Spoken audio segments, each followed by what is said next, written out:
El Frente Humanista y Popular es la representación de un grupo de militantes del peronismo de diferentes localidades. Presidencia Roque Saspeña, Tres Isleta, Juan José Castelli, Miraflores, Villa Río, Bermejito, con la idea de fortalecer el movimiento justicialista, con la premisa de poner en el centro de la escena el debate de ideas, el pensamiento que nos dejó nuestro conductor y creador de nuestro movimiento. En primer lugar, agradecer a todos los compañeros y compañeras, amigos y amigas que hoy nos acompañan a lo largo y a lo ancho de la provincia del Chaco, que se sienten identificados con nuestras ideas y expresan los mismos valores. Somos hombres y mujeres que nos animamos a crear un espacio dentro del justicialismo, con la firme idea de volver a enamorar a aquellos compañeros que se han ido y sumar nuevas generaciones que les interese la política como herramienta de transformación social. Soñamos que las unidades básicas se llenen de actividades, que sea el lugar donde se forman los cuadros políticos, que en el futuro tendrán que hacerse cargo de los gobiernos. Hoy, en este conversatorio, Igualdad y Emancipación por un nuevo contrato pedagógico, con la presencia de Francisco Tete Romero, que es un hombre que ha tenido la generosidad y las ganas de estar con nosotros.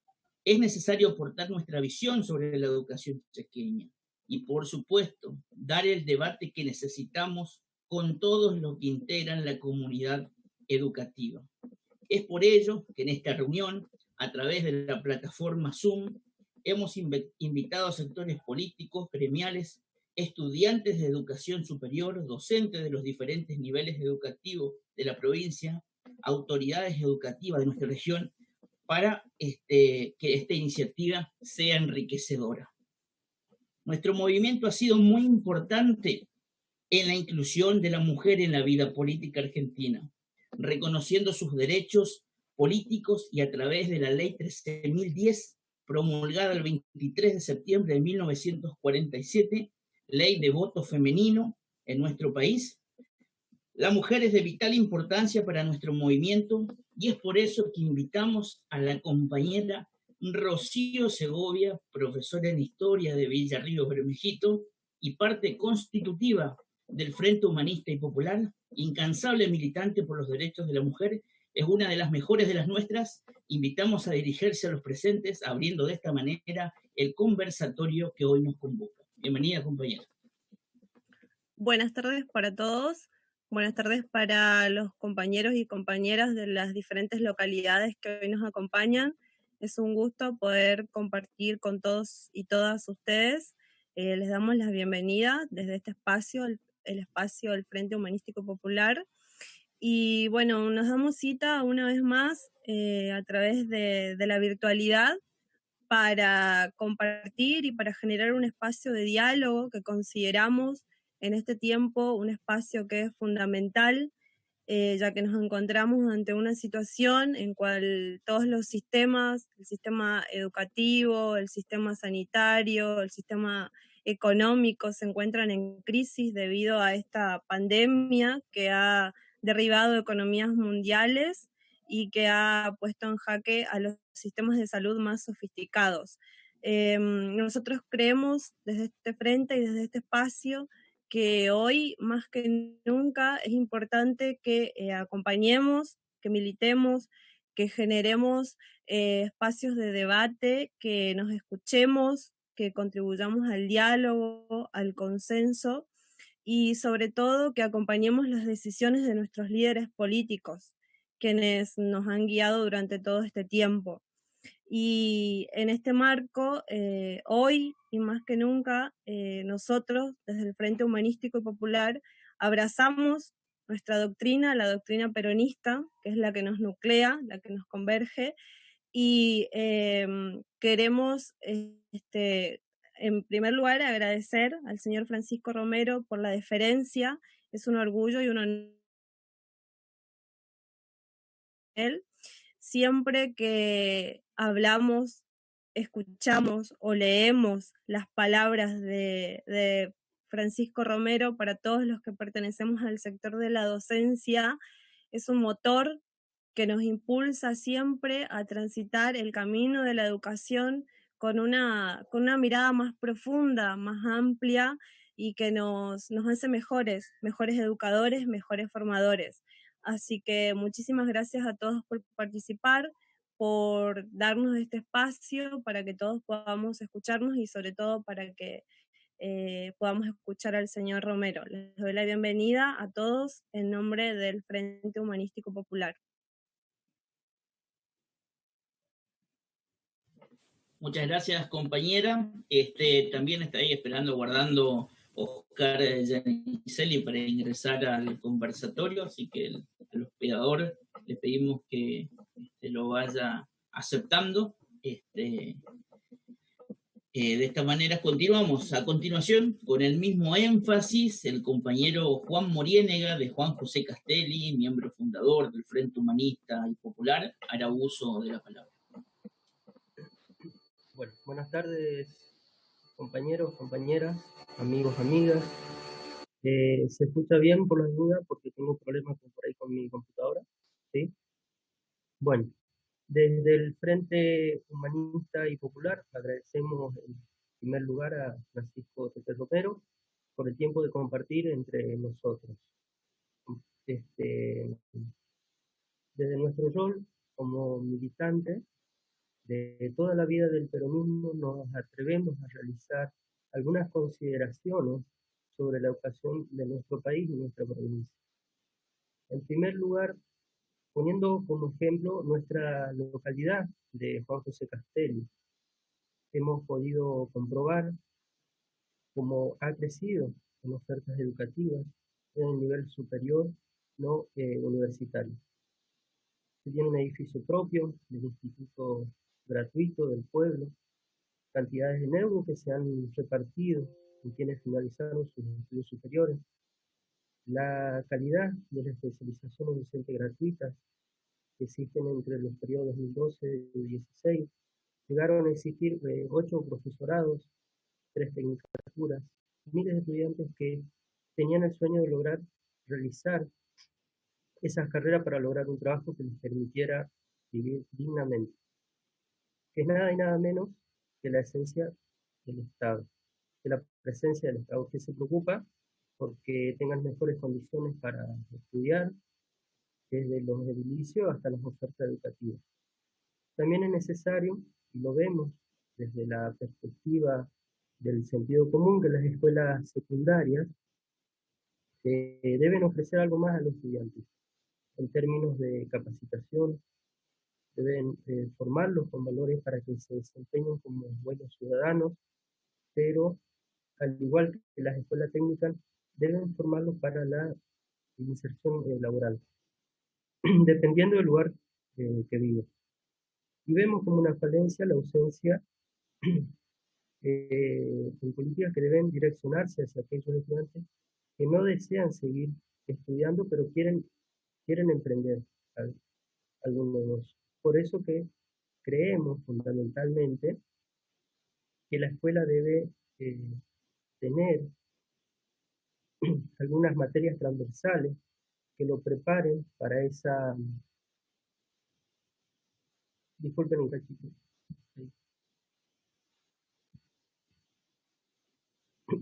Para esa vida laboral. Por ejemplo, cría de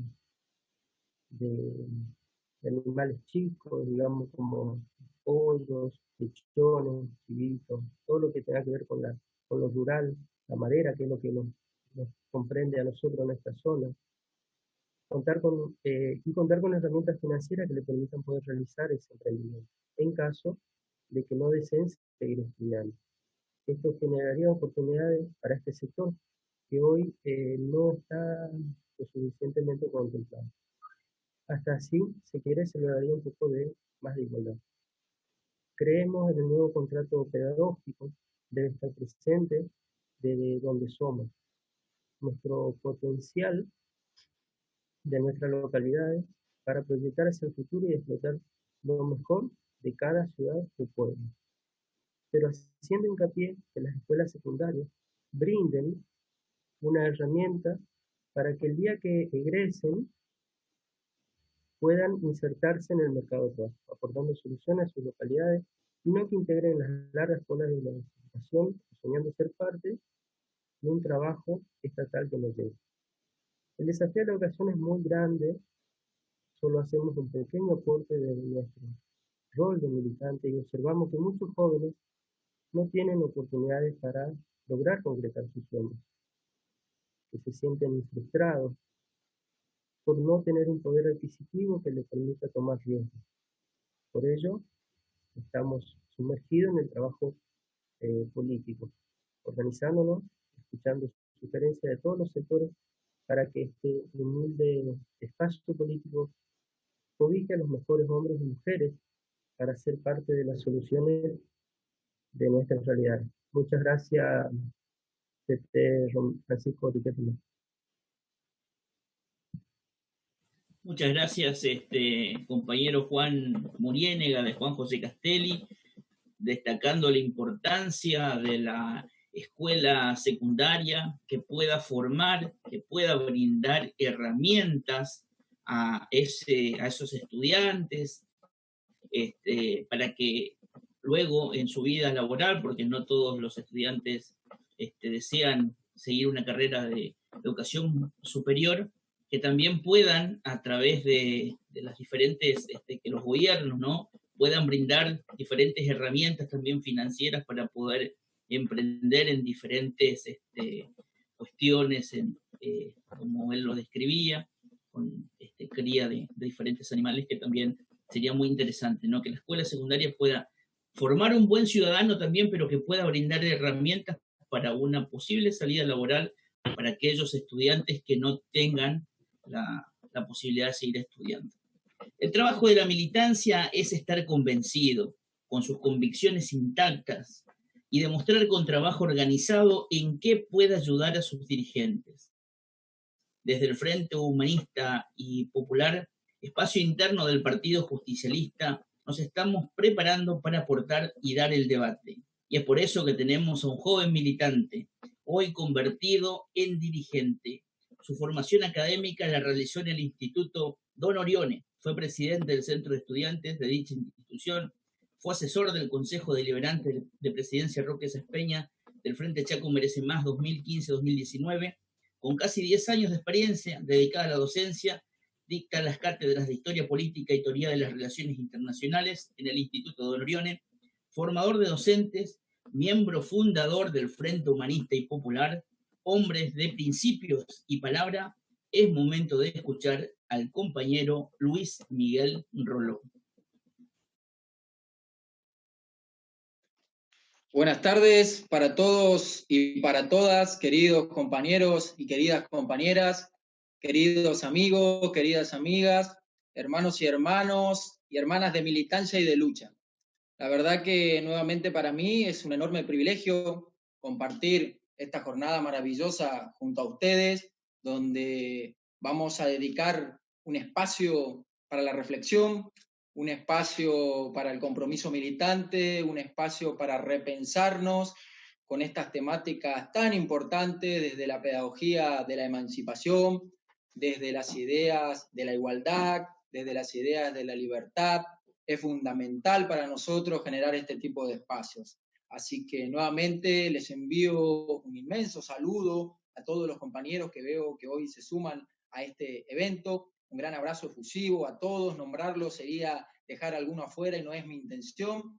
La verdad que mi corazón está muy contento porque ante un mundo lleno de incertidumbre, donde la pandemia no solo ha destruido los sistemas sanitarios y económicos, sino que también ha reflotado la indiferencia, la ingratitud del ser humano ante un mundo donde el capitalismo más descarnado ha profundizado nuestras desigualdades y ha condenado a la miseria a nuestras poblaciones más vulnerables por un sistema político desde el neoliberalismo. Nosotros tenemos la posibilidad de discutir estas temáticas tan importantes. Y párrafo aparte para el compañero querido Francisco Tete Romero, que la verdad que hace muchos años venimos transitando este camino de lucha, este camino de preparación y de formación, y la verdad que para mí es un enorme orgullo que, teniendo en cuenta su agenda excesiva de compromiso, junto a nuestro gobernador, Jorge Milton Capitanich, él le dedique un tiempo para escucharnos, para debatir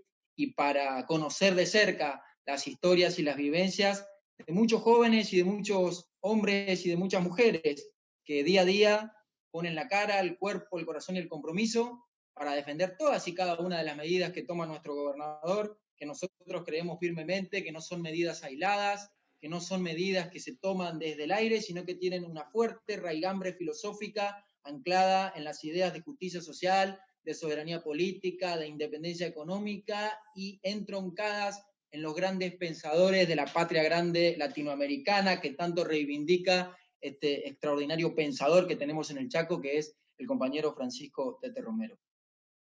La temática que hoy nos interpela y que el querido Tete va a desarrollar con la maestría que lo caracteriza, tiene que ver con la igualdad y con la emancipación. Pero queremos priorizar y queremos fortalecer también el aspecto educativo, desde una pedagogía de la indignación, retomando las ideas del maestro Paulo Freire, cuando afirmaba que las verdaderas acciones éticas y genuinamente humanas nacen de dos sentimientos contradictorios y solo de ellos, del amor y de la rabia. Nosotros creemos que la militancia política genuina verdaderamente siente amor y siente amor porque en lo más profundo de su espíritu siente indignación y rabia al ver a más de 6.500 millones de personas que solamente poseen el 4,5% de los recursos a nivel mundial, al ver un país que produce alimentos para 400 millones de personas, pero que tiene a más del 40% en la pobreza, producto de las políticas neoliberales que azotaron a nuestra región.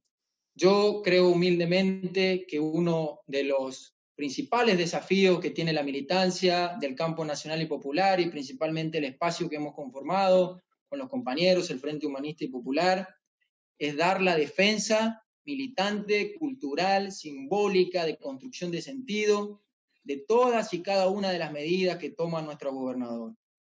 Estamos asistiendo a un embate profundo, tenaz y persistente de parte de la derecha que es coherente en su ataque furibundo a los gobiernos democráticos.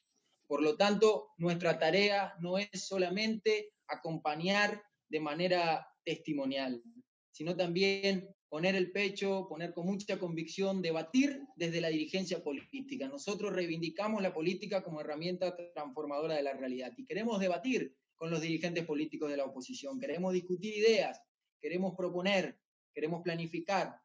En esta situación nos encontramos con un grupo mediático concentrado que todos los días ataca, pero no nos confundamos, compañeros y compañeras, no ataca solamente a nuestros dirigentes, no ataca solamente a la figura de nuestro gobernador, de nuestro presidente, de nuestra querida líder y vicepresidenta actual, Cristina Fernández de Kirchner. Ataca a la naturaleza de nuestro movimiento. Cuando dice que el Estado solamente está para privilegiar a los más humildes y que ataca a la propiedad privada, está defendiendo los derechos y los privilegios de un grupo concentrado, que solamente hizo negocios a través de las prebendas del Estado. Cuando dice que la política es un gasto excesivo, está atacando los principios fundamentales de todas las políticas que llegaron a posicionar a la educación con un gasto del 6,47% del PBI. Cuando ataca al Congreso Pedagógico, está tratando de que no se discuta cuál es la raíz transformadora, emancipadora que queremos transmitir para tratar de dejar de lado la mercantilización de la educación. Justamente lo que los voceros mediáticos opositores tratan de instalar.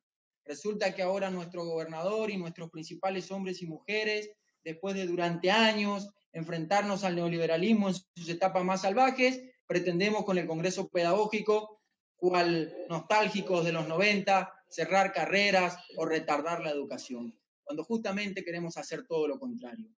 Y entonces me parece que dar el debate desde la preparación filosófica, desde el compromiso y desde la raigambre de nuestras ideas es una tarea que nos va a encontrar aquí, porque creemos que en política y en la vida a la larga triunfan los que tienen coherencia. Entonces, la ontología de la política educativa, tenemos que tratar de posicionar un concepto, una defensa política desde un carácter ontológico de la educación, ¿no? Y recuerdo de manera muy fugaz, ya que estamos hablando de igualdad y de emancipación, a dos grandes pensadores que nos pueden aportar elementos claves para esta temática que profundizará Tete. Jacques Rancière y Alain Badiou. Jacques Rancière sintéticamente decía que la igualdad, la tan proclamada igualdad que surgió en la Revolución Francesa, no es algo que se nos viene dado.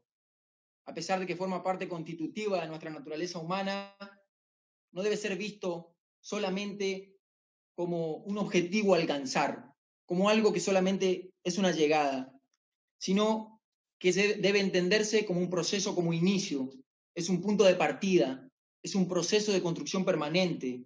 La igualdad no se da de manera autónoma, es procesual, por lo tanto se lucha, por lo tanto se discute. En el conflicto que tuvieron en la Roma republicana los plebeyos y la parte aristocrática, no podía existir, dice Rancière, una discusión entre los que querían ganar derechos y los que detentaban privilegios, porque no había un mundo en común, porque los plebeyos no tenían voz, porque los plebeyos no podían hablar, porque no existía un universo en donde la palabra sea considerada como un ejercicio pleno y legítimo.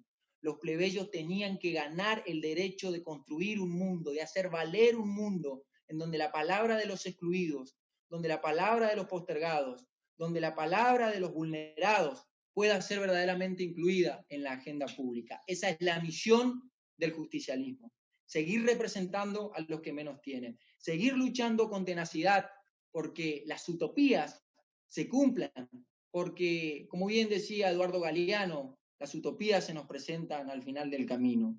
Camino un paso y se alejan 10 pasos. Y camino 10 pasos y se alejan 100 pasos. ¿Para qué nos sirven entonces las utopías? Precisamente para eso, para caminar.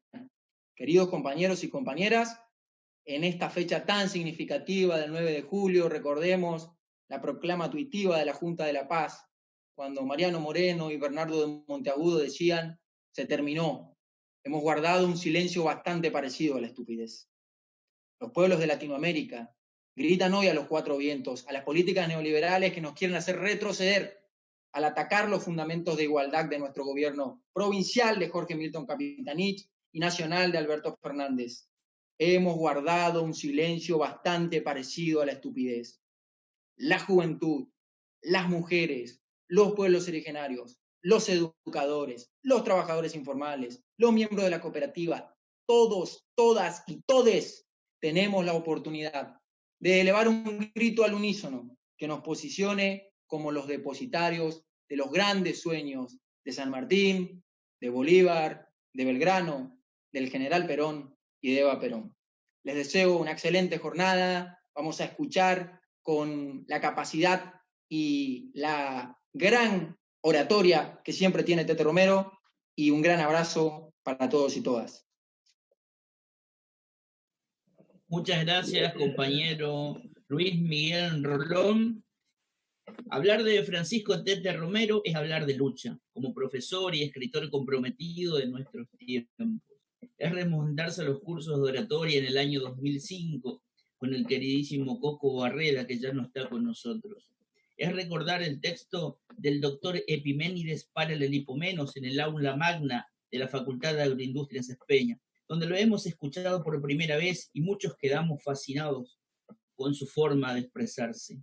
También Francisco Romero es lucha en la función pública, primero como subsecretario de Cultura y luego impulsando la ley provincial número 6.225, Ley de Cultura en la provincia del Chaco, siendo su primer presidente del Instituto de Cultura. Luego se transformó en ministro de Educación de la provincia del Chaco, impulsando la resolución 2183 en el año 2010 para que docentes lean en voz alta a sus alumnos en todos los niveles y modalidades durante 15 minutos o 15 minutos antes de terminar la clase, dando centralidad a la lectura como práctica social. También ahí agradecemos a Oscar Yaiceles que está ingresando. Forma parte del colectivo de la Pedagogía de la Emancipación. Hoy es el secretario ejecutivo del Congreso Pedagógico.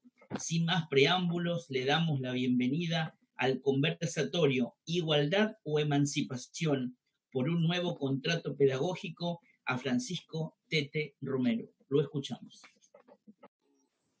Muchas gracias a todas, a todos, compañeras y compañeros. agradezco las palabras del CIDES, de Anaí, de Juan y de Luis. Yo acá soy el compañero Tete, así que hubieran dicho el compañero Tete y listo. Sin preámbulos, muy contento de estar entre ustedes. Vamos a tratar de aprovechar, porque además estamos en un territorio, transterritorio, que es la digitalidad, y tenemos que aprender a usar el tiempo. Espero no aburrirlos. Lo primero, pensar situado. Es el 8 de julio del 2020, Chaco, Argentina, América Latina, en el medio de lo que Ignacio Ramonet denomina hecho social total, pandemia. ¿Por qué hecho social total? Porque atraviesa y joroba todas nuestras vidas, individuales y colectivas. Y estamos viviendo al mismo tiempo como civilización algo que nos coloca como la vida en suspenso. Por lo tanto, es territorio de incertidumbre y nosotros somos militantes y los militantes tienen como combustible las certezas. Por lo tanto, parece una contradicción. En un mundo de incertidumbres, los militantes que no militan en cualquier espacio, militan en un espacio donde tenemos un gobierno nacional de Alberto y Cristina y un gobierno provincial de Coqui y Analía. Hay que pensar entonces desde qué certezas nos vamos a sostener.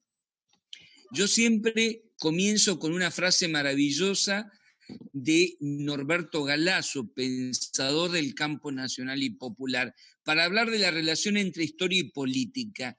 La historia es la política de la memoria y la política es la historia del presente. Siempre está en disputa que es una batalla cultural, la memoria, lo que recordamos, desde dónde recordamos. Acá estamos situados desde el peronismo. Y lo segundo, ¿quiénes son los que escriben esa historia del presente que es la política? ¿En nombre de quién hacemos política? ¿Para quién hacemos política? ¿Entre quiénes hacemos política? Walter Benjamin dice que a la historia hay que pasarle el cepillo a contrapelo para que emerjan las voces de los vencidos. Estamos en 2020 y durante 4 años gobernó la oligarquía neoliberal.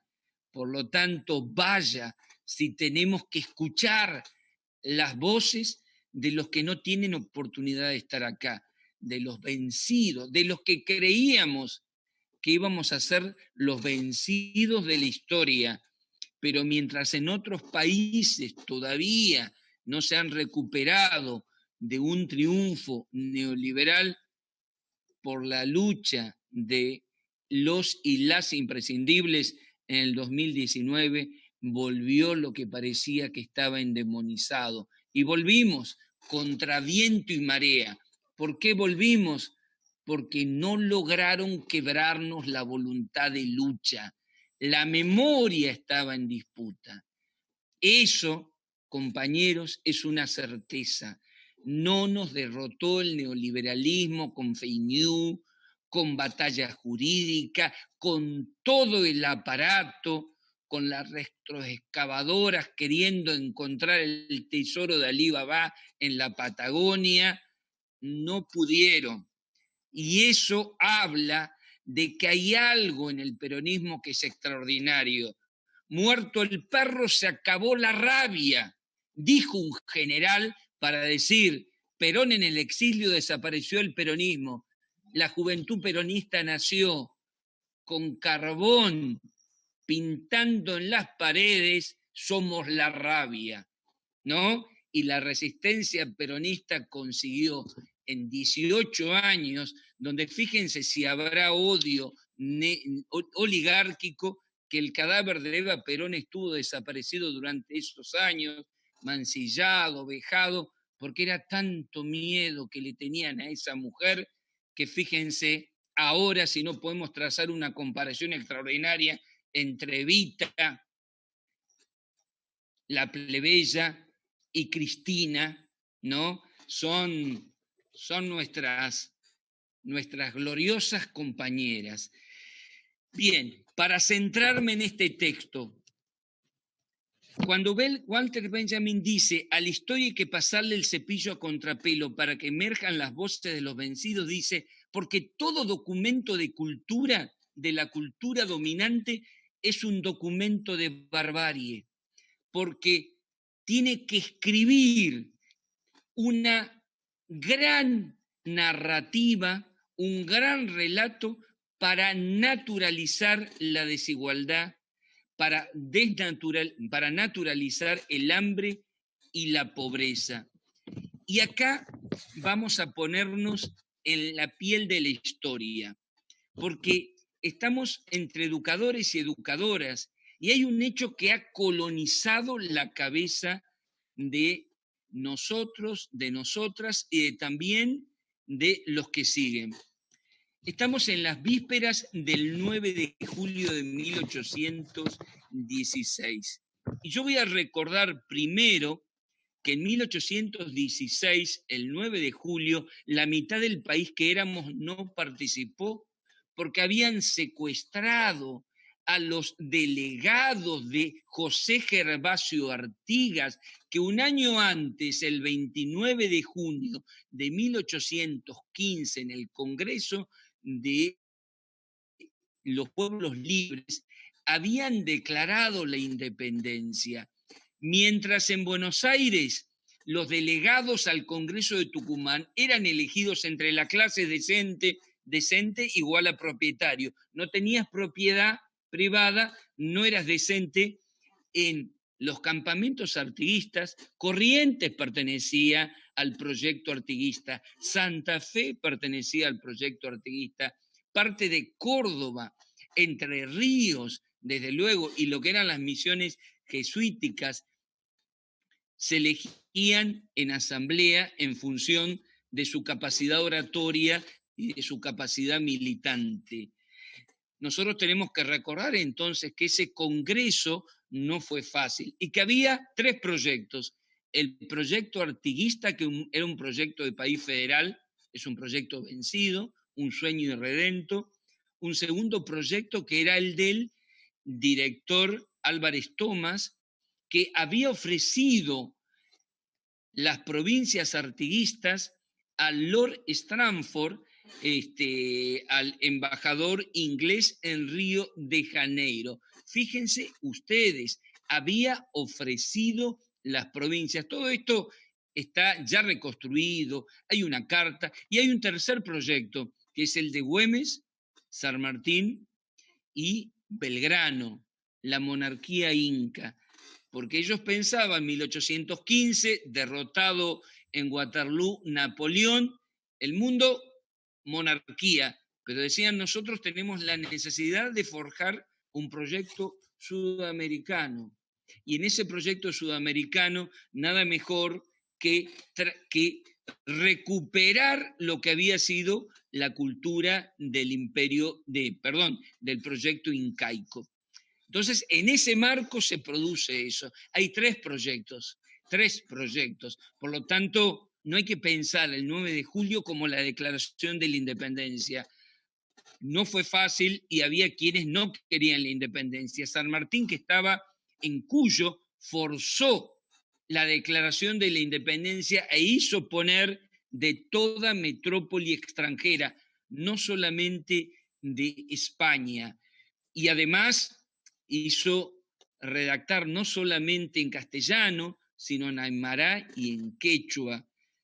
Pero fíjense que el resultado del Congreso de Tucumán fue una derrota que continúa en Buenos Aires, porque allí, al ser sede Buenos Aires, se terminaba la posibilidad de un proyecto de país federal. Entonces, ¿qué celebramos cuando celebramos?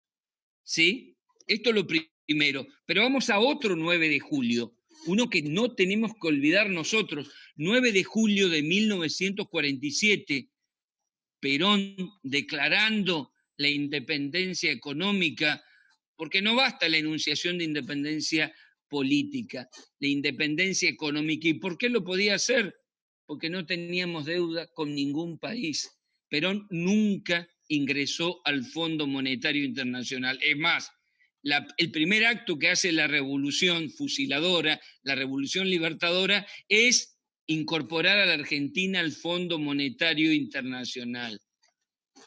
Abro acá un interrogante. ¿No es hora de que declaremos la independencia cultural entre los educadores? ¿No es hora de que planteemos, de qué hablamos cuando hablamos de emancipación? De descolonización cultural y pedagógica. Otro 9 de julio, el 9 de julio del Bicentenario del 2016, el discurso de Macri, el rey de España pidiéndole casi disculpas al rey diciendo: pensemos en la angustia que habrán tenido nuestros patriotas para desprenderse de la madre patria. Y pensemos en el 9 de julio del 2020, en el que nosotros tenemos que sostener la necesidad de la soberanía política, cultural y científica, porque si algo nos va quedando muy claro aquí es por qué la Argentina está pudiendo enfrentar la pandemia con menos víctimas, con menos contagios, porque sigue valorizando lo público, porque el Instituto Malbrán ofrece luces y sombras, sombras de financiado, sin políticas, bajísimos salarios, pero con una formación de ciencia y de la investigación que entre el 2013 y el 2015 incorporó capacidad, conocimiento, y son nuestras universidades públicas las que han producido los médicos, las médicas, las enfermeras, los enfermeros, los anestesistas, todos los trabajadores y trabajadoras de la salud, que son los que están en el primer lugar de la trinchera. Dime cuánto inviertes en salud, en educación pública, en ciencia, en investigación y tecnología, y te diré si tu país está colonizado o busca la soberanía. Cuando nosotros pensamos lo que hizo en 10 años Perón entre el 45 y el 55, lo había pensado todo en 2 planes quinquenales. Teníamos la posibilidad de desarrollo del avión propio, el pulqui, teníamos la posibilidad de pensar en la industria de agua pesada, teníamos la posibilidad, porque teníamos el IAPI, de un proyecto de control del comercio exterior, porque aspirábamos a las 3 banderas que no las voy a repetir. Pero bueno, todo eso hoy no es letra muerta. Si hay algo que pone en claro la pandemia, es que aquellos estados que han entregado al mercado su salud pública tienen que elegir si estos recursos es para el que tiene cáncer, para el que tiene una cardiopatía o para el que tiene COVID. Es así, entre los más de 700.000 contagiados que tiene Brasil y sus más casi 70.000 muertos y la tragedia por la que nosotros atravesamos, hay en el medio la decisión política de un gobierno, de un proyecto político de bancar la vida. Bancar la vida, pero además, y esto lo quiero subrayar y anótenlo, lo que se viene a nivel nacional es el ingreso ciudadano universal, porque cuando termine la pospandemia, como después de todo cataclismo, vamos a salir a buscar a quienes nos faltan. ¿Con qué herramienta? Con la herramienta del ingreso ciudadano universal. Haber tenido el IFE, el ingreso familiar de emergencia, posibilitó de desnudar la clase de desigualdad social que había en el mundo y particularmente en la Argentina. Mientras el ministro Arroyo decía, van a ser 3 o 4 millones, superaron los 9 millones y quedaron 2 afuera. Por lo tanto, somos 45 millones de argentinos, 45 y medio, y casi 10 millones necesitan el ingreso ciudadano universal. Ustedes lo escuchan a Daniel Arroyo y se está pensando eso. Y les quiero contar lo que significaría eso para el Chaco.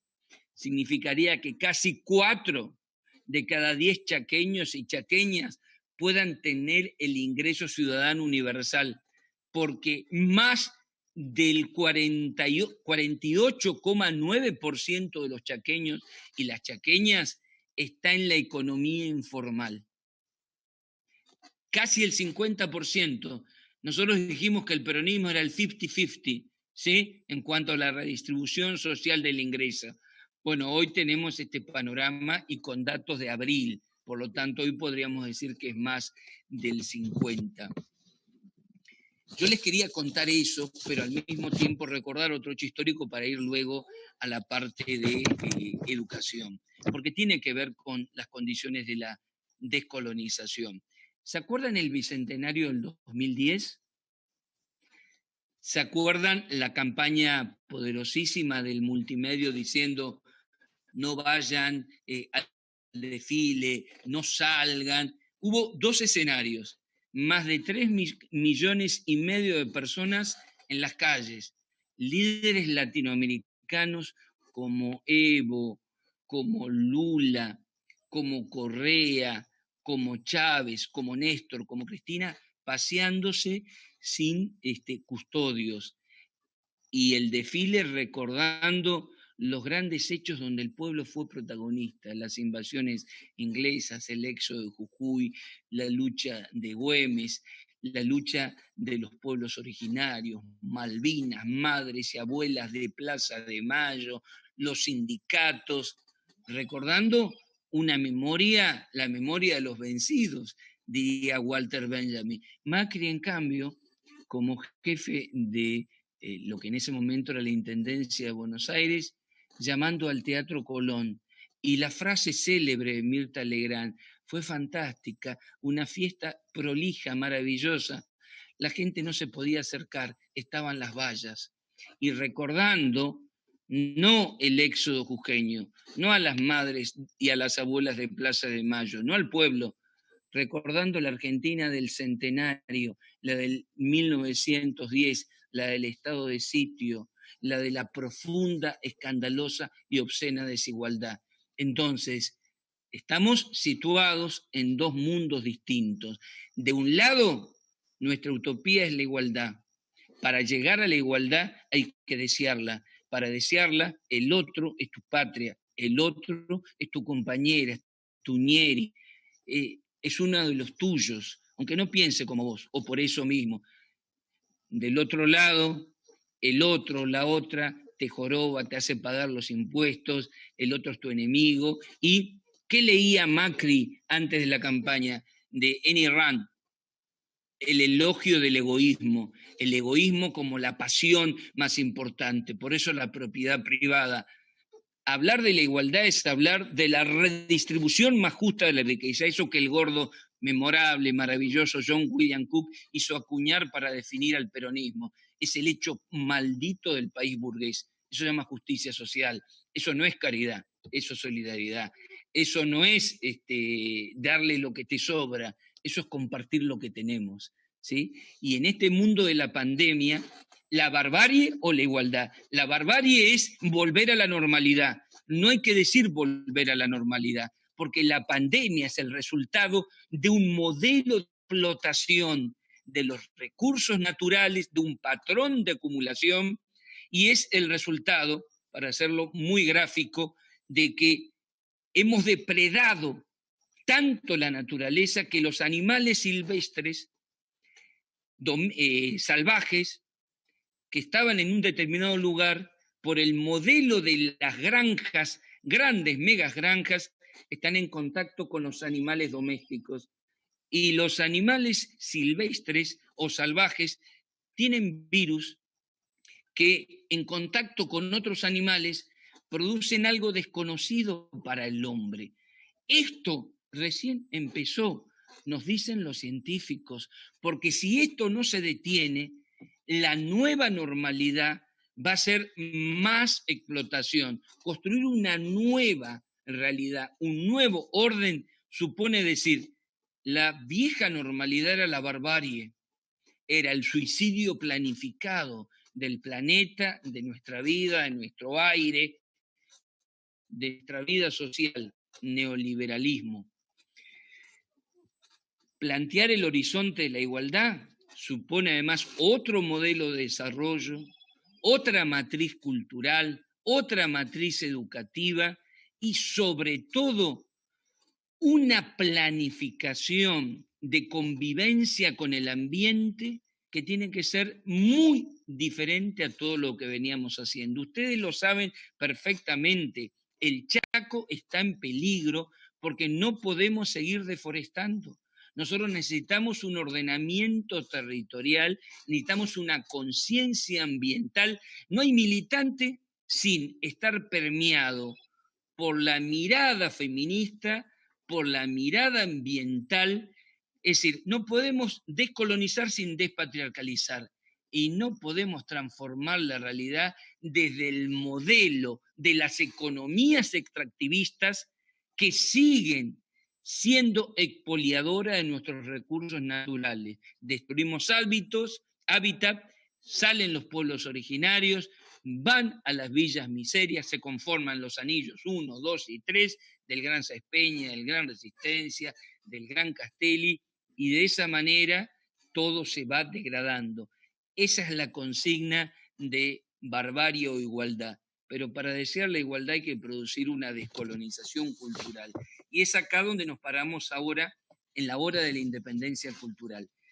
Para hablar de lo educativo, durante nuestra época maravillosa, me refiero al 2003 al 2015, cambiamos las condiciones materiales de existencia. Podemos hablar de más de 90 millones de libros, más de 5 millones de netbooks. Podemos hablar de un grado de movilidad social ascendente, pero sin embargo no tocamos las condiciones simbólicas de existencia que tendrían que hacer producir un salto cualitativo en los niveles de conciencia. Es decir, no tocamos la ley de educación superior a nivel nacional. Tenemos un montón de leyes, pero no tocamos la ley de educación superior que tiene la del 95. La ley de educación superior del 95 no plantea que la educación superior es un derecho, no plantea la gratuidad, no plantea el ingreso irrestricto, no plantea, al no plantear que es un derecho social, no es para todas y para todos. Por lo tanto, ahí hay un problema y sobre todo no descolonizó esa matriz que hace que docentes que son asalariados estén en una universidad, en un instituto o en una escuela secundaria, hayan visto que todas las condiciones, nuevas condiciones materiales de existencia lo favorecían y hayan votado por un gobierno como Macri. ¿Eso qué significa? ¿Qué son las condiciones simbólicas? Yo, por mis condiciones materiales de existencia, por mi salario, por mi casa, por lo que puedo y por lo que no puedo, soy un asalariado. No soy clase media. Soy un asalariado porque vivo a penitas de mi sueldo. Sin embargo, en mi representación simbólica, yo estoy ordenado por el universo de valores de a quienes admiro. Y me han hecho admirar a mis verdugos, presentándolo como los bellos verdugos, decía Rodolfo Wall, las almas bellas y generosas de quienes son, al final de cuentas, verdugos. Por eso puedo votar en contra de mis propios intereses, puedo votar en contra de mis propios intereses. ¿Por qué? Porque he sido formado por una serie de superestructuras culturales, el discurso predominante en la escuela, el discurso predominante en la formación, en los medios, que me han hecho desear el universo al que me es vedado y hacerme creer que la imposibilidad de acceder a ese universo es porque yo pago los impuestos de los vagos, de los atorrantes, de los planeros.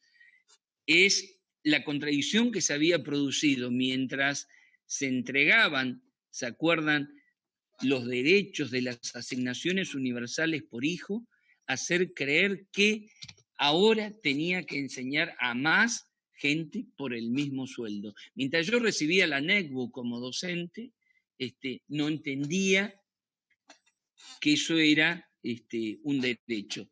Pero en parte no entendía porque nosotros no nos dimos la tarea de esa batalla cultural. ¿Cómo llegamos a esta época sin un contrato social válido en las escuelas argentinas y en las escuelas del Chaco? ¿Por qué? ¿Qué es un contrato social? Yo creo que lo que me va a dar la escuela a través del Estado me va a servir. Yo creo que el salario que me va a dar el Estado es un salario digno. Es decir, se había degradado tanto que, como todos los cambios últimos habían sido prescriptivos, de arriba hacia abajo, había una resistencia. Lo que vimos en el Chaco en los 4 años del neoliberalismo es que nos hablaban de educación superior y acá nosotros tenemos 46 institutos de educación superior de gestión estatal. El proyecto para el Chaco era dejar 8. Y en el país la mitad. Ese era el proyecto. Sobraban docentes. ¿Qué es lo primero que dijimos en la campaña con Coqui? ¿Hay legalidad de los actos de un gobierno? Hay legalidad, pero nosotros tenemos que construir la legitimidad social. ¿Cómo se construye la legitimidad social? Con lo más revolucionario que aprendimos, participación plena. ¿Qué significa eso? El Congreso Pedagógico. Si ustedes me dicen, bueno, pero el Congreso Pedagógico, fíjate la pandemia, primera definición que la dio el gobernador, a quien les habla, el Congreso Pedagógico durará lo que tiene que durar, pero vamos a tener una ley de educación superior, una ley de educación rural con plena participación y sobre todo, vamos a demostrar que es con todas y con todos. Y ahora voy a hablar de cosas muy concretas. ¿Qué tarea inmediata tenemos, por ejemplo, para agosto? Para cuando en cada instituto de educación superior de la provincia del Chaco discutamos. Primero, discutir la ley de educación superior que queremos. Nosotros no tenemos una ley de educación superior, porque hay una sola ley de educación superior que es para la nación, para las universidades. Acá hablamos de una ley de educación superior que regule a nuestros institutos de educación superior y que defina lo siguiente: es un derecho social. Por primera vez va a aparecer, la educación superior es un derecho social y el Estado es el garante del cumplimiento de ese derecho. Segundo, son 46 institutos de educación pública de gestión estatal, de modo que cuando cambie el gobierno no se le ocurra a otro que sacamos o ponemos. Tercero, tienen 3 funciones: formación inicial, investigación y formación permanente. Formación permanente gratuita. Nosotros tenemos que poner en la ley que la formación permanente es gratuita, laica, situada y en servicio, y la dan los institutos de educación superior públicos de gestión estatal y nuestras universidades públicas, pero no sobre cualquier cosa. No puede tener la misma validez un postítulo sobre ceremonial y protocolo que uno sobre historia nacional. Para eso, ¿quiénes van a definir? ¿Un grupo de expertos o en el Congreso Pedagógico vamos a decir, compañeros, compañeras, amigos, amigas? Ustedes saben que por ahí cuando decimos compañeras y compañeros, entre nosotros está bien, pero tenemos que aprender a incluir a los que, no, van a decir, Anaí, ¿qué me estás diciendo? Yo no soy compañera. Entonces tenemos que buscar todas las maneras de incluir. Ahí que nos digan, ¿cuáles son las prioridades? Y no es lo mismo preguntarlo en Resistencia que preguntarlo en Misión Nueva Pompeya, que preguntamos en Sausalito, porque para eso hay que recordarle. Cuando Ángel Rosas, cuando Niquís terminó su mandato, ¿saben cuántos institutos de educación superior había? 15. ¿Saben cuántos hay hoy? 46. ¿Vale la pena que compartamos un mapa de cómo estaba territorializado el derecho social a la educación en el Chaco y cómo lo llevamos nosotros? Ante la pregunta, ¿cómo se eligen los rectores y rectoras? Por una ley que yo tengo orgullo de haberla forjado, porque las eligen las comunidades. Igual, Hace rato no se eligen, así que tenemos que ir por eso también. Los consejos directivos, los centros de estudiantes, y hay docentes titulares porque nosotros los titularizamos, no por arte de magia, ¿sí? Entonces, toda esa memoria de lo que fuimos capaces de hacer tiene que marcarnos un debe y un haber. El haber, perdón, hicimos crecer como nunca a la educación superior. El haber no fue planificada y ahora llegó el momento de planificar pensando en lo que necesita cada comunidad. Por eso les voy a pedir a ustedes, compañeros y compañeras del Frente Humanista y Popular, en agosto y septiembre vamos a hacer foros comunitarios en cada localidad. Atento Castelli, atento Espeña, atento cada una de las localidades, con nuestros compañeros intendentes, con nuestras compañeras y compañeros concejales y con las fuerzas vivas de la comunidad. ¿Y qué le vamos a preguntar? Le vamos a preguntar, ¿qué quieren ustedes del Instituto de Educación Superior para sus hijos, para sus hijas, para sus nietos, para sus sobrinos? Esto que lo decía muy bien Juan y Alcides. Nosotros no vamos a ofrecer esta rivalidad, profesorado-tecnicatura, profesorado y tecnicatura. Fíjense en el Sausalito, se exporta miel, tenemos 2 cooperativas de apicultores y no hay una tecnicatura en apicultura. Son todos viejos, no hay jóvenes que puedan estudiar ahí, pero no vamos a abrir la carrera tonta y a loca y decir, vengan 100, 200, no, porque habrá que estudiar cuántos apicultores pueden tener, y así en cada localidad. No hay un Chaco, hay por lo menos 10 Chacos, cada uno con su región, con su perfil productivo, con sus necesidades. Por eso digo, el Congreso Pedagógico lo integra la comunidad educativa, docentes, estudiantes, familia, pero también las fuerzas vivas. ¿Cuándo van a defender un instituto de educación superior? Cuando puedan decir, ofrecen las carreras, no digamos oferta, ofrecen las propuestas educativas que necesita nuestra comunidad. Eso sería lo revolucionario, porque uno puede generar muchos institutos, pero tenemos más de 10.000 seguros, más de 10.000 docentes desocupados. Y eso es una autocrítica que hay que hacer. Si uno no planifica, lo que ofrece es un fraude pedagógico. Vos podés empezar una carrera, después te titulás, ¿y qué te ofrezco? Una ficción. Y eso tienen que discutir los docentes. Por eso nosotros estamos en un brete. Tenemos que garantizar esta... ¿Y por qué es posible garantizar estabilidad laboral? Porque son 3 funciones. Yo hablé de la de formación inicial y la formación de postítulos, de diplomatura, que tiene que ser planificada, gratuita, sobre prioridades. Pero ¿y la investigación qué vamos a investigar?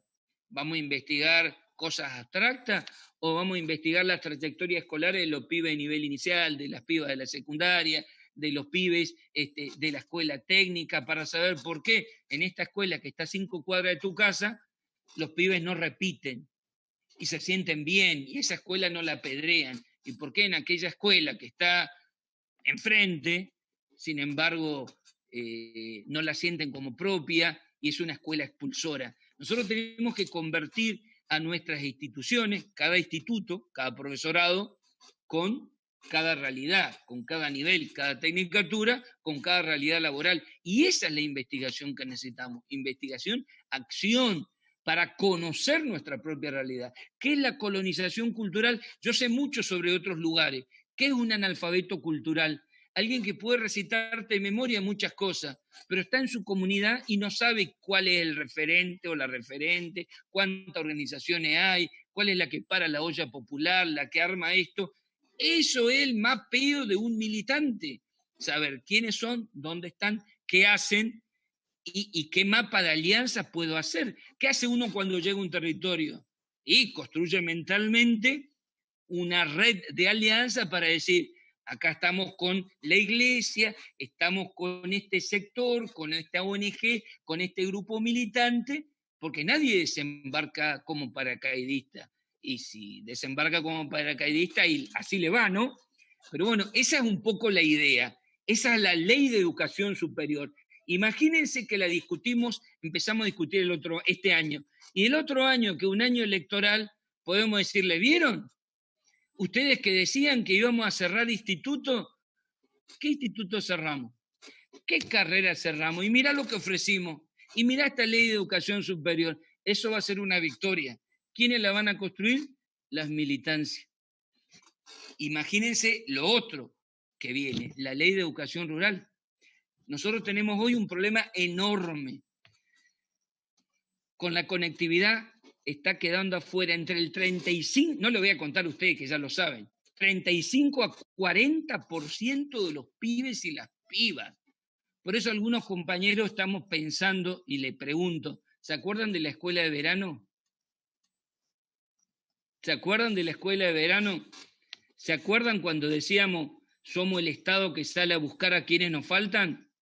Bueno, compañera, compañero, en cada lugar vamos a tener que hacer ese mapeo. No es una propuesta en el aire, es para este verano. Es para este verano porque a esas pibas, a esos pibes que no se pudieron conectar, le tenemos que ofrecer algo. Vieron que se está hablando de la unidad del ciclo lectivo 2020-2021, viéndolo como un solo bloque. Pero el desafío no es fácil, porque las pibas y los pibes de quinto año o de sexto en la técnica se tienen que recibir, porque el pibe y la piba de séptimo grado y tiene que terminar. Por lo tanto, es difícil, pero prepárense para esa militancia de salir a buscar a quienes nos falta. Y sobre todo esto quería decirle para que después se produzca el intercambio. Yo hablé acá de descolonización, hablé de igualdad, pero hablé también de quién desea la igualdad. Aquel que es educado en una memoria histórica, que es educado en un proyecto cultural de nación y de provincia donde no haya grieta. Mejor dicho, esa grieta no puede haber. Nosotros venimos de una grieta. El peronismo abrió una grieta, fíjense si abrió una grieta que es tan homicida, la oligarquía, que tiró 14 toneladas de bombas el 16 de junio de 1955 en el mayor atentado terrorista de la historia de Sudamérica, y por tener la hegemonía de los medios fue recordado como el día que quemaron las iglesias. Y yo me obligué a leer el libro negro de la segunda tiranía, que repartían de manera obligatoria en las escuelas. Allí una comisión de notables, entre la cual estaba la socialista Alisa Moró de Justo, decía textual: los niños en los hogares, escuelas de Eva Perón estaban demasiado bien atendidos. Subrayo, estaban demasiado bien atendidos, y quemaban los pulmotores, destruían la sábana, la frazada y todo lo que era el bienestar social creado por el peronismo, porque tenían el escudo de nuestro partido.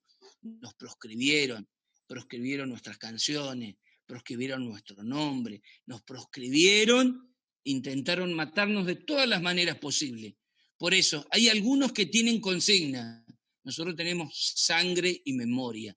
Sangre y memoria, porque para llegar a donde estamos llegando, hubo muchas compañeras y hubo muchos compañeros que dejaron todo. Por eso uno se emociona, porque cualquiera te puede decir, y sí, nosotros venimos, qué sé yo, de tal espacio. ¿Y quién te conoce? No, y nosotros queremos transformar la realidad. Nosotros no contamos versos, compañero. Nosotros contamos algunas cosas, y alguna viejita se emocionaba y otro viejito en el 2001, pero decía, pero ya se fue. ¿Por qué somos de Néstor y de Cristina y ahora de Alberto? Porque nos devolvieron, y de Coqui, nos devolvieron el orgullo de ser militantes peronistas. Porque ¿a quién le van a contar lo de la AUH y las vidas que transformó? ¿A quién le van a contar lo de la AUE, ¿no? O lo de los pibes que nos sacaban fotos con sus netbooks. Bueno, esa Argentina existió, pero con las NEBUC además teníamos las fábricas en Ushuaia. Por lo tanto, ese proyecto era integral. Nosotros necesitamos construir una narrativa militante que explique la historia y la cultura de manera amplia, pero esa es la batalla. La batalla por el sentido de la vida social se define un modelo de propiedad privada o un modelo con propiedad privada y con el uso social de la tierra, con el uso social de los recursos naturales y con un modelo de soberanía.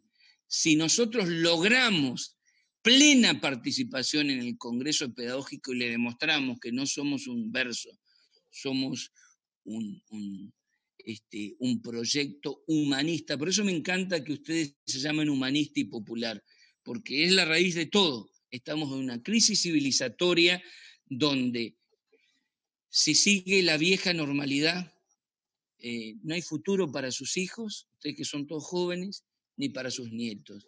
Nosotros militamos ahora por una causa planetaria. Por eso Coqui está planteando algo que me parece revolucionario, un movimiento internacional justicialista, y aparte lo está discutiendo con nuestro Papa Francisco. Si quieren leer el documento más revolucionario de la ecología, es Laudato Si. Lean Laudato Si, yo sé que algunos sí, seguro. Laudato Si es una encíclica ecológica. Lo dijo mucho antes el Papa Francisco, que bueno, entre otras cosas es peronista y por algo será. Pero clave, fundamental, en este momento donde parece que uno retrocede, nosotros tenemos que instalar en la agenda el debate, porque si no instalamos nosotros esto en la agenda, por eso la idea de ganar en cada localidad, en cada comunidad, con foros comunitarios, las voces de la comunidad diciendo, sí, derecho social a la educación, sí, salario bueno para todos los docentes, pero escuchen a nosotros que queremos que nuestros pibes y nuestras pibas, cuando terminen la secundaria, no estudien lo que vos querés, que acá en tu pueblo puedan tener, y ese me parece que es el desafío. Y es un desafío muy federal al interior del Chaco, ¿no? Me parece que esa es una de las militancias más importantes. Yo me quedaría hasta acá y vamos haciéndonos preguntas, ¿les parece?